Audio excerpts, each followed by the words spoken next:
ప్రభునామ స్తోత్రములండి. మీ అందరికీ నా వందనాలు. అందరూ బాగున్నారండి. ఈనాటి వాక్య ధ్యానంలోనికి వెళ్ళే ముందు ప్రార్థన చేసుకుని వాక్యాన్ని ప్రారంభించుకుందామండి. పరిశుద్ధమైన మా తండ్రి, మీ పాదములకు వందనం, స్తోత్రం నాయన. గొప్ప దేవుడిగా, తండ్రిగా తోడుగా ఉన్నందుకు వందనాలు నాయన. రాత్రికాల సమయం అంతా కాపాడారు. ఉదయకాలం మీ పాదాల చెంత చేరి మేము స్తుతించి ఆరాధించి మీ నామాన్ని మహింపరిచే కృపను అనుగ్రహించినందుకు వందనాలయ్యా. నేను ఈ దినం మాకు ఆశీర్వాదకరంగా చేయండి నాయన. పరిశుద్ధ దినాన్ని పరిశుద్ధంగా ఆచరించి నేను మీ మందిరములో నేను మిమ్మల్ని ఆరాధించే కృపను అనుగ్రహించండి. నేను అనేక మంది నూతన ఆత్మలను నీ మందిరానికి నడిపించమని మీ వాక్కు చేత బలపరిచి పోషించి వాడుకొనమని ప్రార్థిస్తున్నాం. సంఘంలో ప్రతి బిడ్డను దీవించి ఆశీర్వదించమని యేసుక్రీస్తు పరిశుద్ధ నామమున ప్రార్థించి ప్రారంభించుకొంచున్నాం తండ్రి. ఆమేన్. పరమగీతము 4వ అధ్యాయాన్ని గురించి ధ్యానించుకుందామండి. ఈ పరమగీతము రాజైన సొలొమోను రచించిన ప్రేమ గీతాల సమాహారంగా మనం చూడవచ్చు. ఇది క్రీస్తు పూర్వం 10వ శతాబ్దంలో రాయబడినట్లు చాలామంది భావిస్తూ ఉంటారు. పరమగీతము 4వ అధ్యాయము సొలొమోను మరియు సోలొమతి వారి మధ్య ఉన్న ప్రేమను కవితాత్మకంగా వర్ణించినట్లు ఇక్కడ మనము చూడవచ్చు. ప్రాచీన ఇస్రాయేలు వివాహ సంప్రదాయాల్లో వధువరులు ఒకరినొకరు ప్రశంసించుకోవటము ఆనవాయితీగా ఉండటం మనం చూస్తూ ఉన్నాం. ఈ అధ్యాయంలో వరుడు తన వధువు యొక్క సౌందర్యాన్ని ప్రకృతిలోని వస్తువులతో పోలుస్తూ వర్ణించినట్లుగా ఈ వాక్య భాగంలో ఈ యొక్క అధ్యాయంలో మనం చూస్తాము. లెబానోను, గీలాదు, ఎస్పోను వంటి ప్రాంతాల ప్రస్తావన ఆ కాలంలోని భౌగోళిక మరియు సాంస్కృతిక నేపథ్యాలను చూపిస్తున్నట్లుగా మనము చూడవచ్చు. మూయబడిన తోట మరియు ముద్రింపబడిన ఓట వంటి ఉపమానాలు వధువు యొక్క పవిత్రతను, విశ్వాసతను మరియు ప్రత్యేకతను సూచిస్తున్నట్లుగా కనబడుతూ ఉన్నాయి. వధువు యొక్క అందాన్ని ప్రకృతి దృశ్యాలతో పోల్చి వర్ణిస్తున్నట్లుగా ఇక్కడ మనం చూస్తాం. ఇది ప్రేమలో గౌరవము మరియు విలువ కలిగి ఉన్నారు అని తెలియజేస్తూ ఉన్నది. ఇంకా వరుడు తనతో కలిసి రావాలని వధువును పిలుస్తాడు. ఇది ప్రేమలో ఐక్యతను సూచిస్తున్నట్లుగా చూడవచ్చు. వధువు ప్రేమను అత్యంత విలువైనదిగా వర్ణిస్తాడు. అందుకనే ప్రేమ యొక్క మాధుర్యాన్ని ఈ యొక్క అధ్యాయంలో మనం చూస్తాం. ఇంకా మనం చూస్తే వధువు పవిత్రతను, ఫలవంతమైన జీవితాన్ని తోటతో పోలుస్తున్నట్లుగా మనం చూడవచ్చు. వధువు తన తోట సుగంధం వ్యాపించాలని కోరుతూ ఉన్నట్లుగా చూస్తున్నాం. ఇవి ప్రేమ యొక్క పరిపూర్ణతను సూచిస్తున్నట్లుగా కనబడుతుంది. క్రైస్తవ వ్యాఖ్యానాల్లో పరమగీతము 4వ అధ్యాయము మనం చూసినట్లయితే వరుడు క్రీస్తుకు సాదృశ్యంగా, వధువు సంఘాన్ని లేదా విశ్వాసులను సూచిస్తున్నట్లుగా మనము భావించవచ్చు. క్రీస్తు తన సంఘాన్ని ప్రేమతో, పరిశుద్ధంగా, విలువైనదిగా చూస్తాడనే సందేశాన్ని ఈ అధ్యాయం ద్వారా మనకు తెలియపరుస్తున్నట్లుగా మనము చూడవచ్చు. దేవునికి అంకితమైన జీవితము మూయబడిన తోట వలె పరిశుద్ధంగా, ఫలవంతంగా మరియు సుగంధభరితంగా ఉండాలని ఈ యొక్క అధ్యాయంలో చక్కగా మనకి వివరించి చెప్పటం అనేది మనము చూస్తూ ఉన్నాం. ఇంకా మనం చూస్తే వరుడు తన ప్రియురాలి కళ్ళను, వెంట్రుకలను, పళ్ళను, పెదవులను, మేడను ప్రశంసిస్తున్నాడు, వర్ణిస్తూ ఉన్నట్లుగా మనం చూడవచ్చు. కళ్ళు విశ్వాసం మరియు ఆత్మీయ దృష్టికి అర్థాన్నిచ్చేటట్లుగా ఉన్నవి. ఇంకా వెంట్రుకలు చూసినట్లయితే సమర్పణ మరియు విధేయతను చూపిస్తున్నట్లుగా కనపడుతూ ఉన్నది. పెదవులు దేవుని మహిమను ప్రకటించే మాటలుగా కనబడుతూ ఉన్నవి. మెడ ధైర్యము మరియు స్థిరత్వానికి అర్థంగా మనము చూడవచ్చు. 4 అధ్యాయములు 7వ వచనములో, నా ప్రియురాల నీవు సర్వంగ సుందరివి, నీలో ఏ లోపమును లేదు అని చెబుతాడు.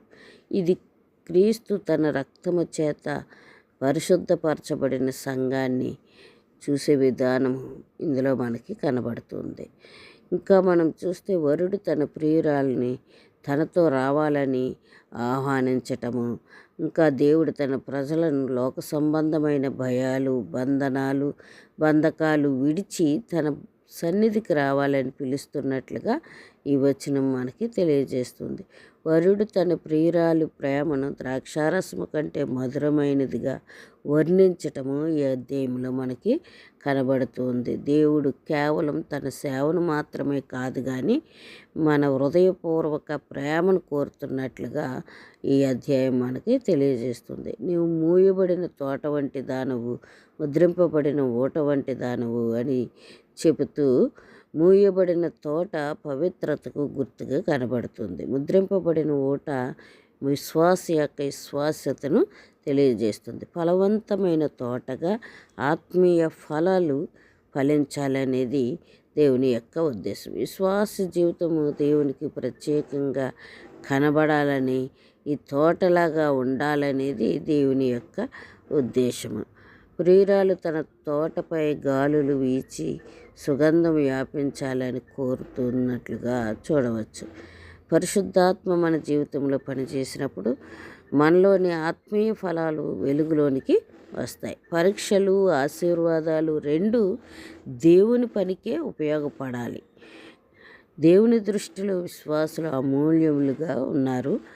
క్రైస్తవ జీవితం పవిత్రతతో నిండి ఉండాలి అని చెప్తున్నారు. దేవుని పట్ల ప్రేమ అన్నిటికంటే ముఖ్యమైనదని గమనించేవారముగా మనము ఉండాలి. మన జీవితము ఆత్మీయ ఫలాలతో నిండిన తోట వలె ఉండాలి. పరిశుద్ధాత్మ కార్యానికి మన హృదయాన్ని అప్పగించాలి. దేవుడు తన ప్రజలను ఎంత ప్రేమిస్తున్నాడో వారిలో పవిత్రత మరియు ఫలవంతమైన జీవితము ఎలా ఉండాలో ఆయన కోరుతూ ఉన్నట్లుగా తెలియజేస్తుంది. మూయబడిన తోట అనే ఉపమానం ద్వారా మన హృదయం దేవునికి ప్రత్యేకమైనది, పరిశుద్ధంగా ఉండాలి అని ఆయన మనలను కోరుతూ ఉన్నారు. ఇంకా మనం చూస్తే ఈ యొక్క అధ్యాయంలో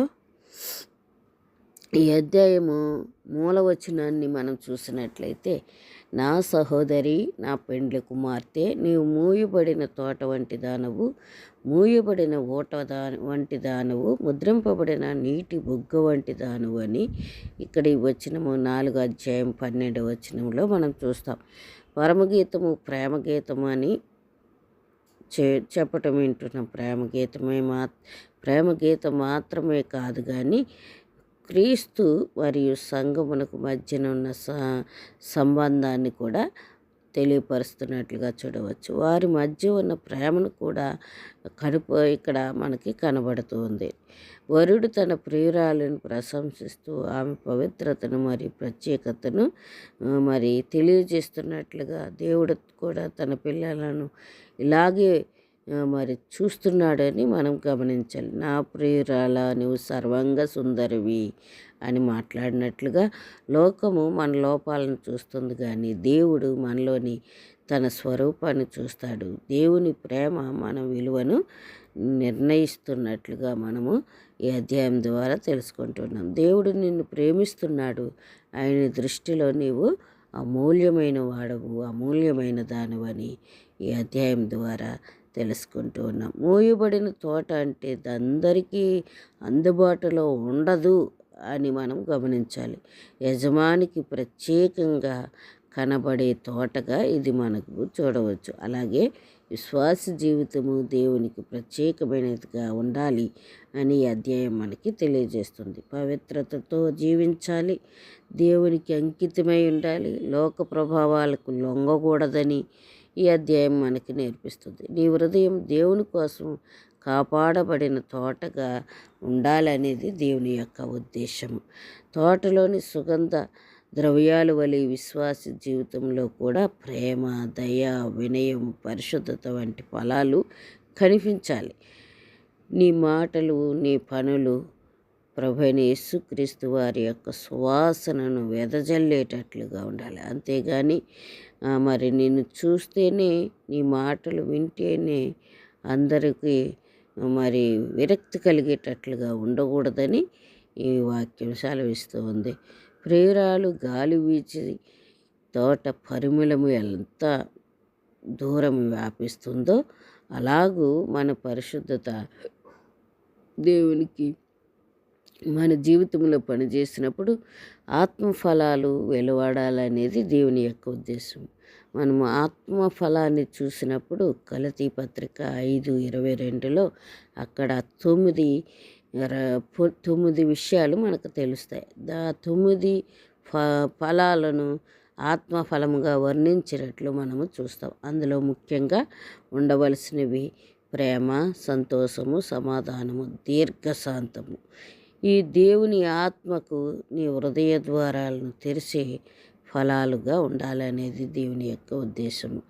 దేవుడు ఈరోజు అడుగుతూ ఉన్నాడు, నీ హృదయం మూయబడిన తోటలా ఉందా? నీ జీవితమున్న పరిమళము వెదజల్లుతుందా అని అడుగుతూ ఉన్నారు. మన జీవితాలు దేవునికి ప్రత్యేకమైన తోటలుగా మారి ఆయన మహిమను ప్రతిబింబించే సుగంధ పరిమళాలుగా ఉండాలని దేవుడు కోరుతూ ఉన్నాడు. అటువంటి జీవితం కొరకు మనం ప్రార్థించే వారంగా ఉండాలి. ఇంకా మనం చూస్తే మరి 4వ అధ్యాయంలో వరుడు సొలొమోను రాజు తన ప్రియురాలి సౌందర్యాన్ని ఎంతో ప్రేమతో, గౌరవంతో వర్ణిస్తున్నట్లుగా చూడవచ్చు. ఈ అధ్యాయము భార్యాభర్తల మధ్య ఉన్న పవిత్రమైన ప్రేమను, పరస్పర ప్రశంసను మరియు ఆత్మీయ సంబంధాన్ని తెలియజేస్తున్నట్లుగా మనం చూడవచ్చు. 1-7 వచనాలు. వరుడు తన ప్రియురాలి కళ్ళను, వెంట్రుకలను, మెడలను, పెదవులను మరియు ఇతర లక్షణాలను కవి ఎలాగ వర్ణిస్తాడో అలాగ వర్ణిస్తున్నట్లుగా మనం చూడవచ్చు. ఆమె సంపూర్ణమైనది, అందమైనది అని ఆమెను పొగుడుతున్నట్లుగా మనము చూడవచ్చు. నా ప్రియురాలా, నీవు సర్వంగ సుందరివి, నీలో ఏ లోపము లేదని ఆయన చెప్పటము మనము ఈ అధ్యాయంలో చూస్తున్నాం. వరుడు తనతో కలిసి రావాలని ప్రియురాలి ఆహ్వానంగా మనము చూడవచ్చు. ఆమె ప్రేమ తనకు ద్రాక్షారసము కంటే మధురమని మరి తెలియజేస్తున్నట్లుగా ఈ అధ్యాయంలో చూస్తాం. ఆమె మాటలు మరియు జీవితము సుగంధ పరిమళంలా ఉన్నాయని వర్ణించటం మనము చూడవచ్చు. ప్రియురాలిని మూయబడిన తోటని ముద్రింపబడిన ఊటగా వర్ణిస్తున్నట్లుగా మనం చూడవచ్చు. ఇది ఆమె పవిత్రతను, విశ్వాసతను మరియు ప్రత్యేకతను సూచిస్తున్నట్లుగా చూడవచ్చు. ఆమె జీవితం అనేక మంచి ఫలాలు మరియు సుగంధ ద్రవ్యాలతో నిండిన తోట వలె ఉందని ఈ అధ్యాయం మనకి తెలియపరుస్తుంది. ప్రియురాలు తన తోటపై గాలి వీచి దాని సుగంధం వ్యాపించాలని కోరుతుంది. తన ప్రియుడు వచ్చి ఆ తోటలోని ఫలాలను ఆహ్వానించాలి అనేది ఇక్కడ మనం చూస్తున్నాం. నిజమైన ప్రేమలో ప్రశంస, గౌరవం మరియు విశ్వాసం ఉంటాయని ఈ అధ్యాయం మనకు తెలియజేస్తుంది. దేవుని ప్రజలు ఆయన దృష్టిలో విలువైన వారు మరియు అందమైన వారిగా కనబడుతూ ఉన్నారు. విశ్వాస జీవితము దేవునికి సుగంధ పరిమళంలా ఉండాలనేది ఆయన యొక్క ఆశ.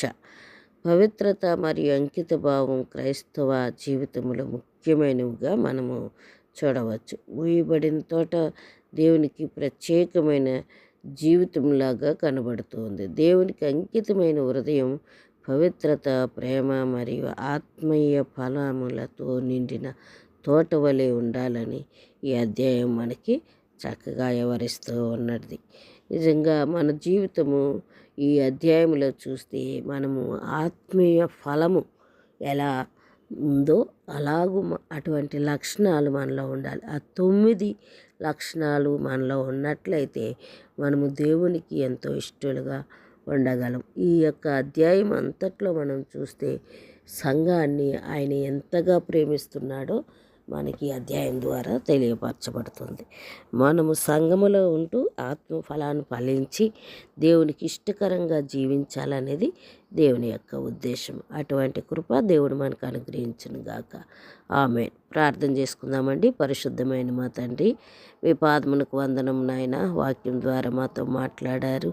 మీకు వందనాలు మా తండ్రి. ప్రభా, మూయబడిన తోట వలె మేము ఉండటానికి మీ సహాయం అనుగ్రహించండి. ప్రత్యేకింపబడి మీ కొరకే మేము అలంకరించుకొని మిమ్మల్ని కలిగి మా జీవితంలో మీ కొరకు జీవించే గొప్ప కృప మాకు అనుగ్రహించమని, ఈ దినాన్ని మాకు ఆశీర్వాదకరంగా చేయమని, ఆరాధనలో మీరుండమని, ఆత్మతో సత్యముతో ఆరాధించే కృప మాకు అనుగ్రహించమని, యోగ్యమైన రీతిలో బలలో వేయటానికి కృప చూపించమని మీకే వందనాలు చెల్లిస్తూ యేసుక్రీస్తు పరిశుద్ధ నామమున ప్రార్థించి వేడుకొంచున్నాము మా తండ్రి. ఆమేన్. ఆమేన్.